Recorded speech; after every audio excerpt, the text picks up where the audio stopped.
Hello students, मैं दीपनारायण कुशवाहा। मैं आज आप लोगों के लिए लेकर आया हूँ एक अच्छी वीडियो जो बीकॉम पार्ट 2 से रिलेटेड है। चैप्टर का नाम है आपका डिप्रिशिएशन। ठीक है, तो डिप्रिशिएशन चैप्टर में मैं आपको बताना चाहता हूँ कि डिप्रिशिएशन हरास क्या है। हरास जो है किसी भी संपत्ति का उसके द्वारा उपयोग किए गए समय के दौरान जो उसके मूल्य में कमी आती है उसे डिप्रिशिएशन यानी हरास कहते हैं।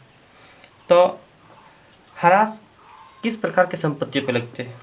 तो हरास जनरली अस्थायी संपत्ति पर लगता है।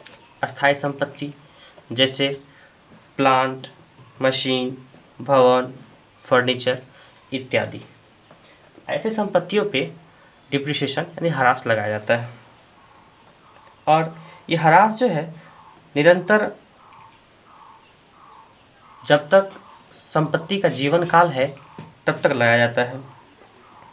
और संपत्ति का जीवन काल जब तक समाप्त नहीं होती, अर्थात उसका वैल्यू शून्य नहीं हो जाए, तब तक उस संपत्ति पे हरास लगते रहता है। और जिस समय उस संपत्ति का जीवन काल समाप्त होता है उसके बाद वो संपत्ति का अस्तित्व समाप्त हो जाता है।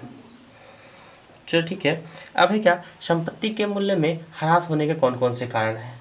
हो सकता है संपत्ति उपयोग किया जा रहा है, उपयोग करने के दौरान संपत्ति के मूल्य में जो कमी होती है, अब संपत्ति के मूल्य में उपयोग करने के कारण कमी होती है, या फिर कभी हो सकता है संपत्ति को टूट फूट जाना, इन सारी स्थितियों में, या दुर्घटनाग्रस्त हो जाना, ऐसी स्थितियों में जो संपत्ति के मूल्य में कमी आती है उसे हम लोग डिप्रिशिएशन अर्थात हरास कहते हैं।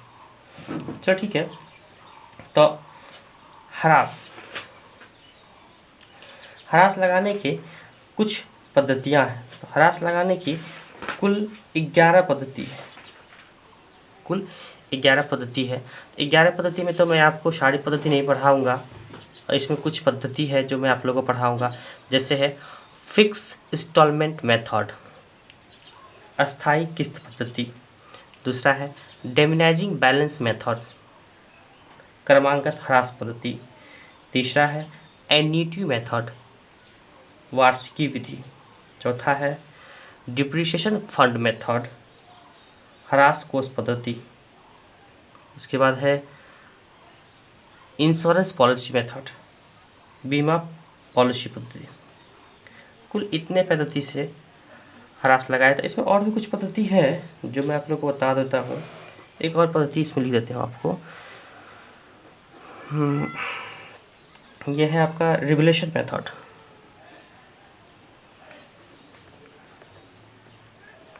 Revolution method. इसको बोलते हैं हम लोग पुनः मूल्यांकन पद्धति। इसके तहत जो है हम लोग हरास लगाते हैं। चलिए अब हम आपको बताते हैं हरास। सबसे पहला हमने आप लोग लिखा है फिक्स्ड इंस्टॉलमेंट मेथड यानी कि अस्थायी किस्त पद्धति। अस्थायी किस्त पद्धति सरल रेखा पद्धति को ही कहते हैं। इसे मूल लागत पद्धति भी कहते हैं, समान पद्धति भी कहते हैं, साधारण हरास पद्धति भी कहते हैं। इतने नामों से फिक्स्ड इंस्टॉलमेंट मेथड को जाना जाता है, यानी कि अस्थायी किस्त पद्धति को कुल कितने मेथड से जाने जाते हैं? तो सबसे पहला है सरल रेखा पद्धति, दूसरा है मूल लागत पद्धति। सरल रेखा पद्धति मतलब स्ट्रेंथ लेंथ मेथड, मूल लागत पद्धति, ओरिजिनल कॉस्ट मेथड, समान किस्त पद्धति, इक्वल इंस्टॉलमेंट मेथड, और साधारण हरास पद्धति, सिंपल डिप्रिशिएशन मेथड। इतने मेथड से जो है हम लोग हरास लगाते हैं। अब आते हैं, हम आप लोग को बता दें कि ये हरास लगाने के लिए फिक्स्ड इंस्टॉलमेंट मेथड के तहत जो है हरास लगाने के लिए कुछ सूत्र आते हैं। जैसे depreciation is equal to cost of assets minus scrap value by life of assets. चलिए मैं आप लोग को इस सूत्र में जितने वर्ड मैंने लिखा है उसका मतलब मैं आपको बताता हूँ। अब है डिप्रिसिएशन। डिप्रिसिएशन मतलब होता है ह्रास, कि हमने संपत्ति पे ह्रास कितना लगाया, कितना मेरा लॉस है, ये लॉस है। संपत्ति पे जो ह्रास लगता है ये मेरा लॉस है, कि लॉस हमने कितना लगाया। तो लॉस का मतलब अब है क्या, लगाने का संपत्ति, कॉस्ट ऑफ एसेट्स, संपत्ति का जो लागत मूल्य, हमने जो संपत्ति खरीदा उस संपत्ति का लागत मूल्य क्या है। उसके बाद minus scrap value. Scrap value का मतलब है क्या, वस्तु का जीवन काल तक, जितने वर्ष तक उसका मूल्य समय निर्धारित किया गया है, उस समय के आधार पर, वो समय निर्धारित होने के पश्चात, वो समय कटने के पश्चात उसका वैल्यू क्या बच जाता है, जो वैल्यू बचता है उसी को हम लोग स्क्रैप वैल्यू कहते हैं। जैसे कि मान लीजिए कि एक मोटर बाइक है, मोटर बाइक जब खरीदा है, खरीदने के पश्चात उसका जीवन काल जो है 14 वर्ष निर्धारित किया जाता है। तो 14 वर्ष तक वो जब काम कर लेता है, काम कर लेने के पश्चात उसके मूल्य में जो कमी आती है उसे हम लोग ह्रास कहते हैं, और 14 वर्ष के पश्चात वो चलने लायक नहीं रहता है। तो इसके लिए हम लोग क्या करते हैं, उसे, उसका जो एक अवशिष्ट मूल्य बच जाता है, जैसे कि कहा जा सकता है उसको, जनरली हम लोग जब वस्तु टूट फूट जाता है तो क्या करते हैं उसको हम लोग क्या बोलते हैं, कबाड़ी बाजार में हम लोग बेच देते हैं, ठीक है। तो उससे हम लोग स्क्रैप वैल्यू बोलते हैं। अब है लाइफ ऑफ एसेट्स की, जब हम संपत्ति खरीदे, संपत्ति खरीदने से उसका कितना दिन तक जीवन काल निर्धारित किया गया है। मतलब हम जो अभी बताए कि एक बाइक का जो है उसका जीवन काल 14 वर्ष निर्धारित किया गया है, तो वही लाइफ ऑफ एसेट्स, ठीक है। ये इसमें था। अगर यदि प्रश्न में संपत्ति का शेष अवशेष स्क्रैप वैल्यू दिया हुआ हो, लाइफ ऑफ एसेट्स दिया हुआ हो और कॉस्ट ऑफ एसेट्स दिया हुआ हो, ऐसी स्थिति हम ये सूत्र का प्रयोग करेंगे। अगर यदि संपत्ति का कॉस्ट दिया हुआ है, रेट दिया हुआ है, डिप्रिसिएशन का रेट दिया हुआ है, ठीक है, ऐसी स्थिति में हम लोग जो है ये सूत्र लगाएंगे, depreciation is equal to cost of assets into rate by 100। ये सूत्र लगा के हम लोग निकाल लेंगे। चलिए अब आता है दूसरा है आपका रेट ऑफ डिप्रिसिएशन, कि अगर यदि डिप्रिसिएशन का रेट दिया हुआ नहीं है, डिप्रिसिएशन का रेट दिया हुआ नहीं है, तो ऐसी स्थिति हम लोग क्या करेंगे, रेट निकालना पड़ेगा सबसे पहले। अब rate of depreciation is equal to annual depreciation into 100 by original cost. मतलब कि पूरे एक साल के दौरान, एनुअल डिप्रिसिएशन, हाँ, पूरे एक साल के दरमियान जितना ह्रास हुआ है, वो ह्रास उसका कॉस्ट क्या था से भाग दे करके हम लोग रेट निकाल लेंगे। जब हमको रेट पता चल जाएगा तो उसके बाद हम अपना डिप्रिसिएशन निकालते रह जाएंगे। अब है क्या कि जैसे ही ये सारा चीज़ हम सीख गए, अभी आप लोग को हम फिक्स्ड इंस्टॉलमेंट मेथड का पढ़ा रहे हैं, अभी बाकी जो है वो बाद में लिखाएंगे। अभी हम पहले ये फिक्स्ड इंस्टॉलमेंट मेथड पहले कंप्लीट कर लेते हैं। जब ये कंप्लीट हो जाएगा उसके बाद फिर हम नेक्स्ट स्टार्ट करेंगे, ठीक है, ठीक है। तो आगे बढ़ते हैं। अब है क्या, संपत्ति खरीदने पर हम लोग जनरल एंट्री कर लेते हैं, कुछ एंट्रीज करने होते हैं हमें, ठीक है। तो देखते हैं। अब है क्या, जब संपत्ति हम लोग खरीदते हैं, व्हेन एसेट्स परचेज, जब संपत्ति खरीदते हैं इसका एंट्री हो जाएगा एसेट्स अकाउंट डेबिट टू, अगर नकद खरीदे हैं टू कैश, अगर क्रेडिट खरीदे हैं तो वेंडर का नाम हो जाएगा यहाँ पे, ठीक है। तो टू कैश, या बैंक भी लिख सकते हैं, क्योंकि कैश और बैंक का वैल्यू सेम होता है। अब हम लोग नरेशन लिख देते हैं, being the assets purchase, the assets purchase, ठीक है। अब है जब संपत्ति खरीद लेंगे, खरीदने के पश्चात जो है उसको लगाने पे खर्च करते हैं। जैसे कि संपत्ति खरीदे, हम खरीद के लेके आए घर लाने के बाद उस संपत्ति की यूज़ करना है, यूज़ कैसे करें, जब तक उसका इंस्टॉलेशन नहीं करें तो यूज़ कैसे कर लेंगे।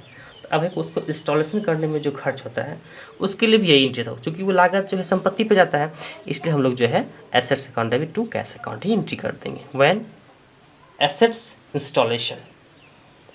ठीक है, इंस्टॉलेशन एक्सपेंस, तो उसका भी assets account debit to bank account हो जाएगा। ठीक है, तो इस तरह से आगे बढ़ते हैं। अब है कि जब संपत्ति इंस्टॉल कर दी, कंप्लीट कर दी, अब संपत्ति चालू हो गया, मेरा एसेट्स काम करना स्टार्ट कर दिया, मेरा मशीन जो काम करना स्टार्ट कर दिया। अब है क्या, जब मशीन मेरा काम करना स्टार्ट कर देगा तो स्टार्ट करने के बाद क्या करेंगे, हम उसको यूज़ करेंगे। अब है क्या, पूरे 1 साल तक हम उसको यूज़ करेंगे। अब जब पूरे 1 साल तक यूज़ कर लिए तो पूरे 1 साल तक यूज़ करने के पश्चात क्या कर लेंगे, उसके मूल्य में जो कमी आई है उसको निकाल लेंगे। तो अब है क्या, जब उसके मूल्य में कमी हुआ तो उस कमी को भी हम लोग एंट्री के माध्यम से दर्शाएंगे। अब है क्या, when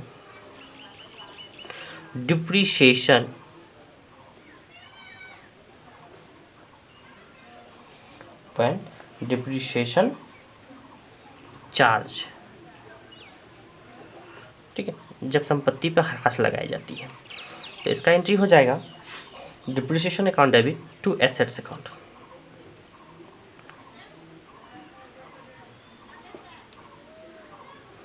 depreciation account debit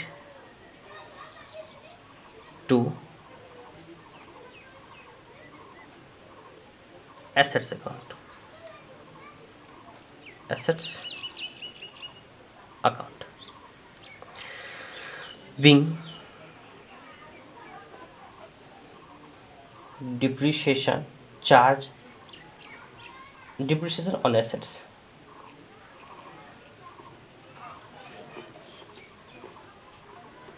depreciation on assets। संपत्ति पर ह्रास लगा, जैसे ही संपत्ति पर ह्रास लगेगा, ह्रास लगने के पश्चात इस ह्रास की राशि को हम लोग लाभ हानि खाता में हस्तांतरित कर देते हैं। तो हस्तांतरित करते हैं लाभ हानि खाता में। When depreciation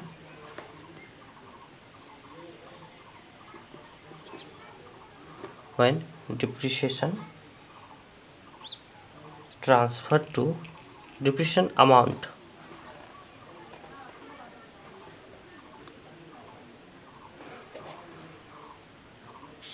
transfer to PL account. तो ठीक है, तो यहाँ कर देते हैं एंट्री हम, थोड़ा सा एक एंट्री बचा हुआ लास्ट ही है, यहाँ कर देते हैं हम।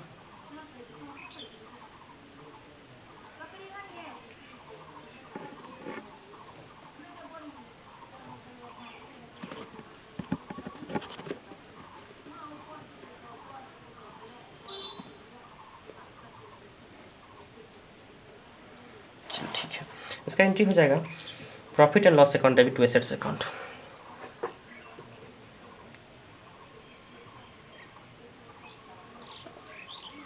क्या है, व्हेन डिप्रिसिएशन अमाउंट ट्रांसफर, क्या है यहाँ पे, when depreciation amount transfer to PL account, PL transfer करने का हो जाएगा ये profit and loss account debit to depreciation account, profit and loss account debit to depreciation account.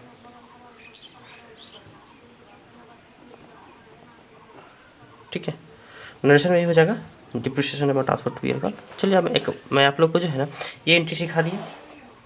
चलिए अब हमने एंट्री सिखा दिया, एंट्री इस तरह से, और भी कुछ एंट्री है इसमें, संपत्ति खरीदने का, दूसरा संपत्ति खरीदने का, संपत्ति पर ह्रास लगाने का दूसरा, उसके बाद संपत्ति को बेचने का, दुर्घटना होने का, ये सारे फिर हम बाद में लिखाते चलेंगे।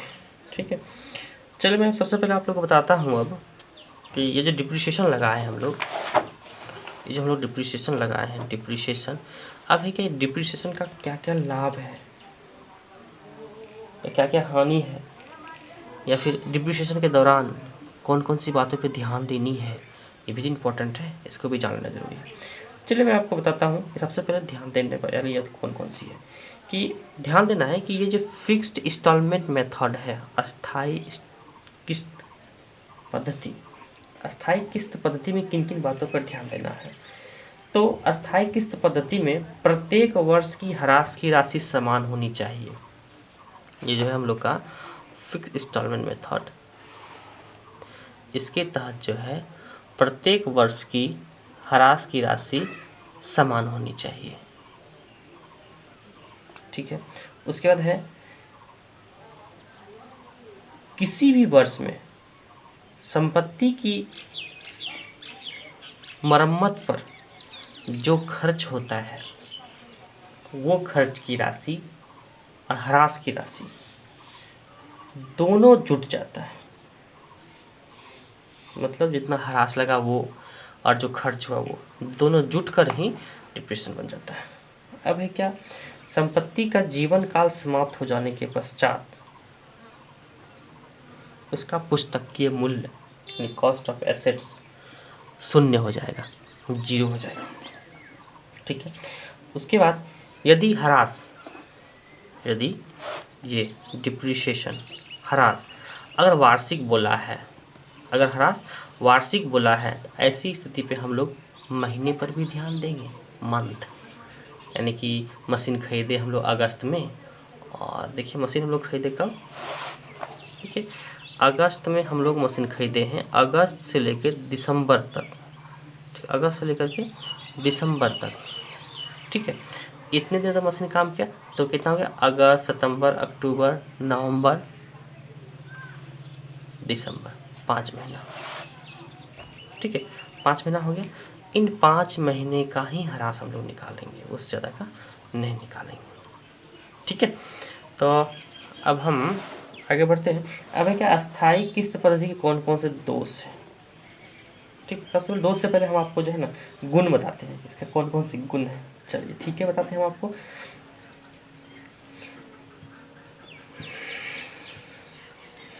अब है क्या, अस्थायी किस्त पद्धति में संपत्ति का मूल्य शून्य अथवा अवशिष्ट मूल्य को अपलिखित किया जाता है। कहाँ अपलिखित किया जाता है, मतलब घटा दिया जाता है। जैसे कॉस्ट ऑफ एसेट्स दिया हुआ है 50,000 और उसका जीवन काल 10 साल निर्धारित किया गया है, उसके पश्चात उसका मूल्य जो है 5,000 रुपये घट जाएगा। तो अर्थात 50,000 रुपया जो था उस 50,000 रुपये में से 5,000 घट जाएगा, बचा कितना, 45,000। मतलब कि पूरे जीवन काल में उस संपत्ति पे मात्र 45,000 ही ह्रास लगा, कि ये मेरा लॉस हो जाएगा 45,000 रुपया। ये एनुअल डिप्रिसिएशन पूरे जीवन काल का डिप्रिसिएशन हो गया। चलिए आगे बढ़ते हैं। अब है आप लोग को ये ह्रास के दोष बताते हैं। इसमें है क्या कि इस पद्धति में सबसे प्रमुख दोष ये है कि जैसे जैसे संपत्ति का प्रयोग होता जाएगा इसकी कार्य कुशलता भी घटती जाती है, फलस्वरूप इसकी ह्रास की राशि भी घटनी चाहिए। लेकिन क्या करते हैं कि प्रत्येक वर्ष एक ही समान किस्त काटते चले जाते हैं, तो गलत है। होना चाहिए था ना कि जैसे कि जब संपत्ति का मूल्य 50,000 रुपया था, 10% ह्रास लगाया गया तो 5,000 रुपया हुआ डिप्रिसिएशन। अब संपत्ति का मूल्य घटते गया, घट करके अब उसका मूल्य जो है मान लीजिए 20,000 बचा हुआ था, 20,000 का 10% निकालने के लिए 2,000 होना चाहिए। लेकिन इसमें ऐसा नहीं होता है, इसमें 5,000 ही होगा डिप्रिसिएशन प्रत्येक वर्ष का। ठीक है, तो इस तरह से है। चलिए ठीक है, मैं आप लोग को बिना लेट किए हुए मैं आप लोग सवाल बता देता हूँ। ठीक है, ये अभी जो मैं पढ़ा रहा हूँ वो बुक है हमारा, क्या कहते हैं, डॉक्टर एस.के. सिंह का। ये बी.एन. मंडल यूनिवर्सिटी मधेपुरा में चलता है। ठीक है, डॉक्टर एस.के. सिंह का बुक है, मैं ये बुक पढ़ा रहा हूँ आप लोगों को। ठीक है, इसमें सबसे पहले मैं आप लोग को एक ठो एग्जाम्पल बताता हूँ, मैं आप लोग को एक एग्जाम्पल बनाता हूँ आप लोग को। चलो ठीक है, एग्जाम्पल में बताता हूँ। तो एग्जाम्पल में है, क्वेश्चन है क्या कि क्वेश्चन में आप लोग दिखा दूँ क्या, क्वेश्चन अगर बोले तो आप लोग दिखा दे। चलिए मैं आप लोग को क्वेश्चन दिखा देता हूँ, कौन सा क्वेश्चन से। चलो ठीक है, देखिए क्वेश्चन, यहाँ पे क्वेश्चन कह रहा था क्या कि x company limited purchased a plant on 1 April 2007 at a cost rupees 45,000 the working life of the plant is estimated to be 4 years. The scrap value of the sum is estimated at 5,000 at the end of the 4th year. Calculate the amount of depreciation and prepare plant account and depreciation account for the 4 year ending 31st March 2011 under the strength length method. देखिए इसमें कह रहा था क्या कि एक संपत्ति जो है, एक प्लांट जो है हम कुल 45,000 रुपये में खरीदे। कितना? 45,000 रुपये में खरीदे हैं, जो कि 4 वर्ष तक काम करता है। 4 वर्षों तक काम करने के पश्चात उसका वैल्यू घट करके 5,000, यानी कि काम करने के बाद उसका मूल्य शून्य हो जाना चाहिए था, लेकिन इसका 5,000 बचा हुआ है अपशिष्ट मूल्य। अब इस 5,000 बचा हुआ, इसी 5,000 को छोड़ के बाकी जो बचा, अर्थात 45,000 में से 5,000 रुपया, 45,000 में से 5,000 घटाने के पश्चात जो राशि बचेगा वो पूरा डिप्रिसिएशन है। पूरे जीवन काल, एक प्लांट का पूरे जीवन काल का डिप्रिसिएशन हो जाएगा कितना? 40,000, 40,000 रुपया। अब 40,000 को 4 वर्ष उसका जीवन काल है, लाइफ ऑफ एसेट्स, ठीक है। 40,000 रुपये, 40,000 रुपया जो है पूरे वर्ष का ह्रास हो गया, उसमें 4 से भागा दे देंगे, जो निकलेगा प्रत्येक वर्ष का डिप्रिसिएशन निकल जाएगा, ठीक है। चलिए मैं सबसे पहले आप निकालता हूँ डिप्रिसिएशन। चलो यहाँ पे डिप्रिसिएशन खाता खोल लेते हैं।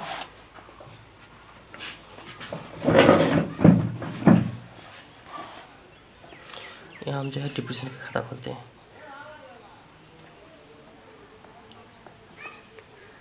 डिप्रिसिएशन अकाउंट, ठीक है। चलिए डिप्रिसिएशन अकाउंट बनाते हैं। यहाँ पे date,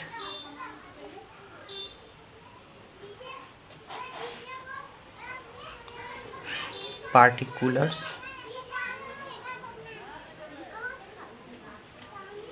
amount, date, particulars, amount, credit, debit, to by, ठीक है। अब है क्या कि हम संपत्ति खरीदे कब थे? तो यहाँ कह रहा था संपत्ति जो हम खरीदे हैं 1 अप्रैल 2007 को, यानी कि 1 अप्रैल 2007 को हम मशीन खरीदे थे। कब खरीदे थे? ध्यान दीजिए, 1